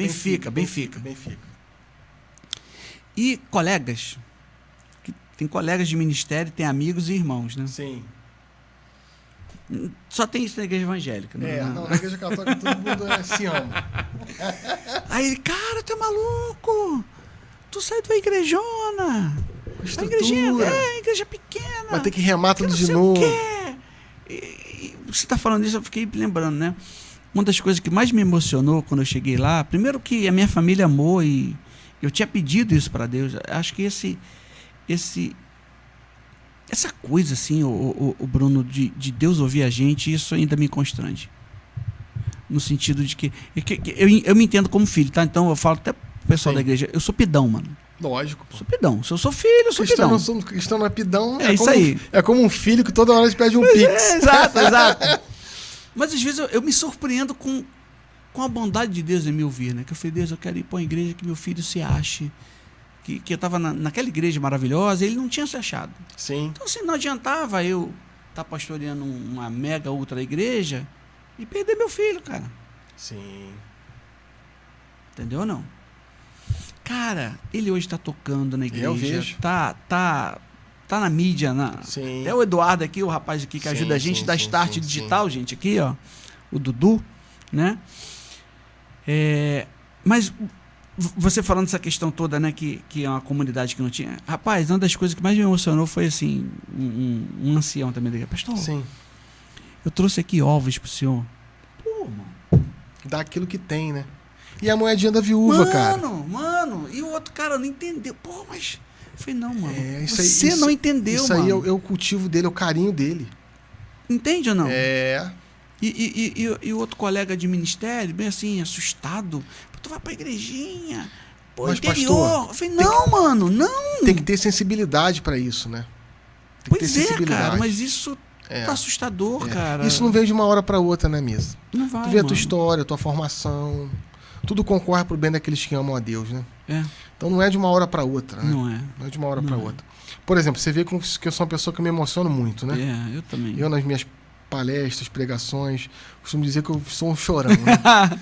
Jeremias, profeta chorão. Isso é um pouco da minha história, né, cara? Sim, cara. Porque a gente carrega o que você na viveu, nossa do que fala. você passou, exato. Não é o lugar de fala lá do pelo amor de Deus, Deus me defenda. Pelo amor de Deus, obrigado. Não, sim, mas sim. A gente carrega a nossa história, né? É porque... Na nossa fala, Por que a gente convence, Bruno? Por que as suas aulas eram impressionantes, né? Porque você colocava o coração nelas. Tudo tem que ser feito assim, né? Pois é, amigo, mas isso tá difícil hoje em dia. E aí, de novo, um pouquinho de tudo que a gente falou aqui, de história, de memória. Eu não tenho mais identidade, mano. E outra coisa que a gente vê também hoje, né? Não só no âmbito eclesiástico, mas na sociedade, né? Lá em Timóteo, né? Raiz de todos os males está no amor ao dinheiro. Como as pessoas são viciadas em dinheiro, né?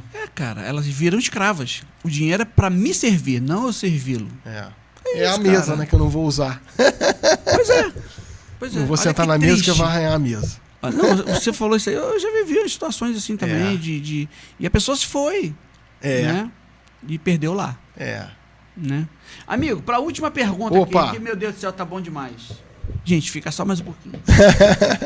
Quais caminhos você enxerga para fortalecer a memória histórica?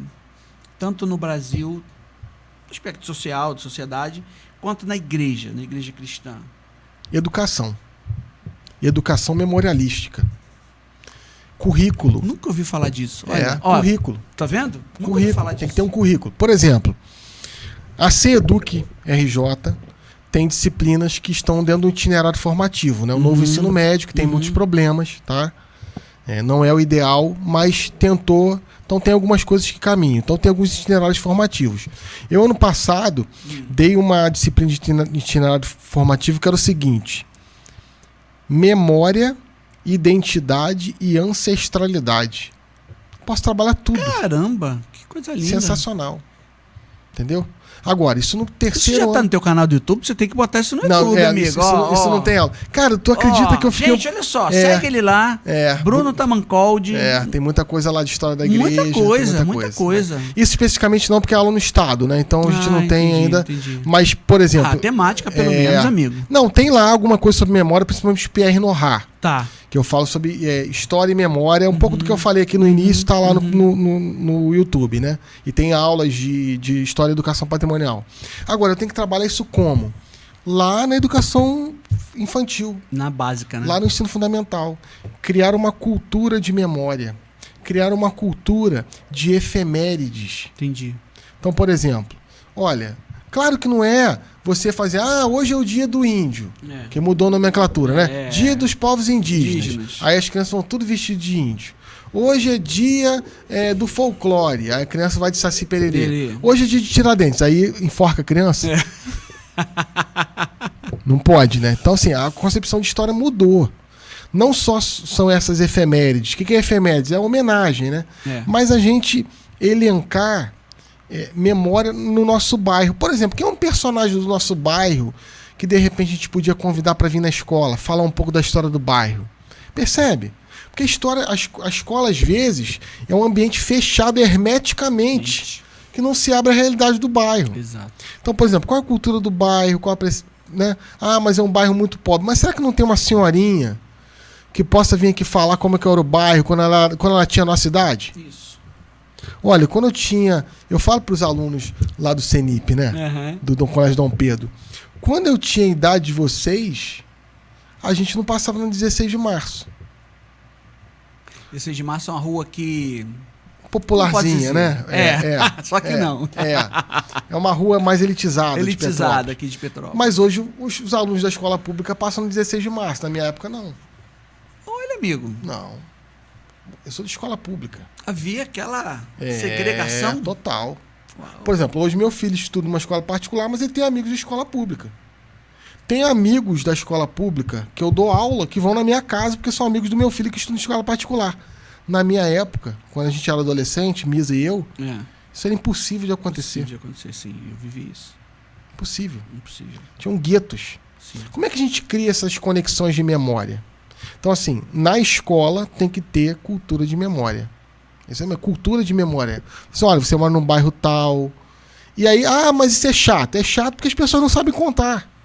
É que você falou da piada. É chato porque não tem didática. Entendeu? É chato porque é totalmente ideológico. Isso é chato, problema. totalmente Isso ideológico. Ih, rapaz, eu criei. Eu criei um problema semana passada, rapaz. Que foi que eu você fui num inventou? debate. Ai, meu Deus. E eu falei o seguinte: sabe qual é a religião no Brasil de maior matriz africana? Aí a pessoa falou: Candomblé, Umbanda, que banda? Eu falei: não. A maior religião de matriz africana no Brasil é a Igreja Católica. Sim. No primeiro século a igreja já estava lá. Nosso Senhor Jesus Cristo foi exilado no Egito. O Egito é a África. Ih, rapaz. Percebe? Sim. Né? Aí a pessoa... Aí o discurso... Aí a pessoa falou assim, tem razão. Porque se você pegar a origem do candomblé, é século IV. Se pegar Umbanda e Quimbanda, década de 70 no Rio de Janeiro. Então assim, a Igreja Católica tem origens africanas. Sim. Você pegar, Orígenes, você pegar Santo Agostinho, Damaso, Atanásio, né? E depois, no século XIII, Tomás de Aquino era argelino, pô. Argelino. Tudo é África, cara. Tudo é África. Percebe que coisa interessante? Lindo demais, então, né? assim, a memória tem... E eles eram... negros. Negros. Né? É que a arte foi embranquecendo essas pessoas por conta da cultura da época. Mas eram negros. Negros, né? Pronto. Africanos. Africanos. Olha que coisa linda. Lindo, maravilhoso. Contribuíram decisivamente com o que a gente acredita hoje. Exato. Os maiores... os pais da igreja, mano. Pai da igreja, patrísticas, né? É impressionante, aí, né? Pronto. Não é nesse ponto de estar, vamos aqui desrespeitar a cultura. Não, muito pelo contrário, mas a gente colocar as coisas nos seus lugares, né? E isso é através da memória. Então, assim, como que se muda isso? Com o currículo escolar. E na igreja? Na igreja, a gente não tem apenas espiritualidade bíblica. A gente tem estudo bíblico. Amém. Entende? Amém. Por exemplo, a gente tem na Igreja Católica, Misa, você deve já ter visto falar em algum momento, Lexio Divina. Uhum. É a primeira oração que a igreja fez. Lindo. É a leitura orante da Bíblia. E assim, a Bíblia está nas nossas mãos hoje em dia, né? Eu tenho muitos amigos como Misa, que são pastores, e assim, eu fico admirado, né? Eu tenho uma igreja metodista wesleyana em frente à minha casa, e às vezes eu fico olhando as pessoas chegando com a Bíblia, eu acho tão bonito. É legal. Tão bonito. Legal. Então assim, já conheci lá o pastor, fui me apresentar também, um amigo. O que é a Lexio Divina? É leitura orante da Bíblia. Então você pega lá João 15:5. 15:15. Sem mim nada podeis fazer. Aí você fica lá, sem mim nada podeis fazer. Eu rezei, eu olhei, eu li, fiz, beleza. Isso é uma leitura orante da Bíblia. Mas estudo bíblico, sistêmico, sistematizado. Olha, qual que é a língua da Bíblia? Como é que foi composto os 5 primeiros livros da Bíblia? Como é que veio a Torá? E isso vai criando um sentido de memória. Entendeu? Então, não ter a Bíblia apenas como um livro devocional. Isso. Você pode fazer da Bíblia um devocional. Sim. Tá? Sim, claro. Inclusive tem gente ganhando muito dinheiro com isso. Exato. E é outro. Outro podcast. Outro podcast. Tem gente ganhando muito dinheiro com isso. Eu acho até que, né? Quem? Se a pessoa, Bruno, eu posso ler esse devocional aqui? Eu falei, você já leu alguma outra coisa? Não, a primeira coisa que eu leio. Então leia, filha. Leia. Porque depois isso pode dar portas para ler coisas mais robustas, né? Fato. Mas fazer esse estudo sistemático. né? Eu tenho feito também, por exemplo, falou lá que eu estava em Araruama, né? Eu fiz um estudo bíblico. A gente pega, mostra o que é o Antigo Testamento, mostra a primeira revelação, como é que se dá a revelação, depois faz o que é o Antigo Testamento. Aí mostra a era patriarcal, a era dos reis. Vai um estudo mesmo, literalmente. Aí depois vai para o Novo Testamento, mostra a consonância do Antigo com o Novo, mostra como é que faz um estudo bíblico. Primeiro você lê o Novo Testamento, o Evangelho de São João, depois você vai para o Antigo, aí vai para os livros proféticos, históricos. Sim. Então, isso cria uma memória e uma identidade bíblica. Uau. Agora, isso é muito legal. Na comunidade, é você entender quem são aquelas pessoas, né? Sim. É você ter, não a igreja, eu costumo dizer, né? Não a igreja como uma gôndola de um supermercado. Que você precisa cumprir o seu preceito. Isso. Ou que você precisa se reabastecer espiritualmente, você vai lá e pega aquele produto. Isso. Só consumir, né? A igreja é uma comunidade, né? E eu costumo dizer que a igreja é a Arca de Noé. É isso aí. Tem tudo quanto que é tipo de bichinho. De bichinho dentro. Tem cobra, tem escorpião, tem panda. Tem tem os peçonhentos, os selvagens, os domésticos. É a Arca de Noé. É a primeira prefiguração da igreja no Antigo Testamento, é a Arca de Noé. Arca de Noé. Entendeu? E aí a gente vai ter uma das últimas grandes prefigurações da igreja no Novo Testamento, é a segunda pesca milagrosa. Jogou a rede e pescou 153 peixes grandes. Apesar de serem muitos, a rede não se rompeu. Porque 153 peixes diferentes. Somos diferentes. E a gente não respeitar essas diferenças na igreja também não ter identidade nenhuma, né? Exatamente. Que é cultura, né? Cada um vai ter um jeito, uma pessoa de repente vai ser um pouco mais bruta. Sim. Eu fui numa igreja. E aí, vamos lá. Não vou falar exatamente onde, mas foi no Nordeste, que o padre falou pra mim assim: Bruno, você não repara não, mas as pessoas cospem muito aqui. Cospem. Uau. E elas cuspiam dentro da igreja. Gente, aquilo me incomodou profundamente. Parecia escarradeira do século XIX, né? Profundamente. As pessoas olhavam, viravam pro lado. Falei, meu Deus, eu não tô acreditando que eu tô vendo isso. Caraca, dentro da igreja? Dentro da igreja. E aí? O padre tentava, gente, né? Que é um ambiente sagrado, né? Nós estamos aqui no templo de Deus. Apesar da nossa simplicidade, onde 2 ou 3 estiverem reunidos, lá eu estarei. Então, a igreja é simples, mas aqui é o templo do Senhor. O Senhor vai falar aqui no nosso meio. Sim. Então, evita de fazer comportamentos que não são próprios da igreja. Mas difícil, cara. Difícil. Então, são as culturas, né? Tem lugar que a gente abraça mais, tem lugar que a gente abraça menos. Se eu sou do Rio, aqui a gente dá 2 beijinhos. São Paulo é só 1. É só 1. No Sul é 3. Olha, e aí? Que doido. E a gente tá falando de Brasil, né? Então, assim, respeitar as culturas. E, no caso da memória bíblica, né, que vai ser a nossa memória cristã, né, entender por que aquela comunidade foi para ali. Né? É um estudo mesmo, literal, né? Literalmente. Entendi. Né? E aí parte sempre do micro pro macro. Na escola tem que ter, Misa. Tinha que ter uma disciplina. Tem que ter, né? Claro que hoje os professores de história que já saem das universidades, história, filosofia, sociologia, eles saem com essa batida de memória, porque isso surgiu, esse estudo de memória, no século XX com Jacques Legoff. Né? Entendi. Entendeu? História e memória, também tem o Pierre Nora, e ele vai falar que a história é antes da memória, né? Muito legal isso, cara. Que na verdade, a memória antes da história. Isso, né? A memória. Primeiro você memora, lembra. Isso. E para depois você historiar. E por isso que a gente não estuda história, a gente estuda historiografia. Amigo, o que você quer deixar aí de final pro meu povo aí? Então, primeiro, a alegria de estar aqui com esse grande amigo, grande pastor. Né? Sempre falo de você, sempre falo do Samir nas palestras, meus amigos, né? E a gente teve uma relação muito bonita na faculdade, né? Também com outras pessoas que estavam ali, o Maiquinho, né? Tava falando com ele agora, né? Verdade. Podia marcar de repente o Mike para falar alguma coisa aqui também, gosta muito.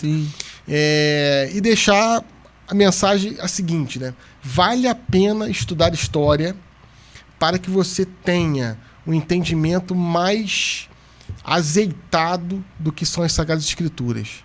Uau. A história, nesse ponto, vai ser uma grande auxiliar da teologia.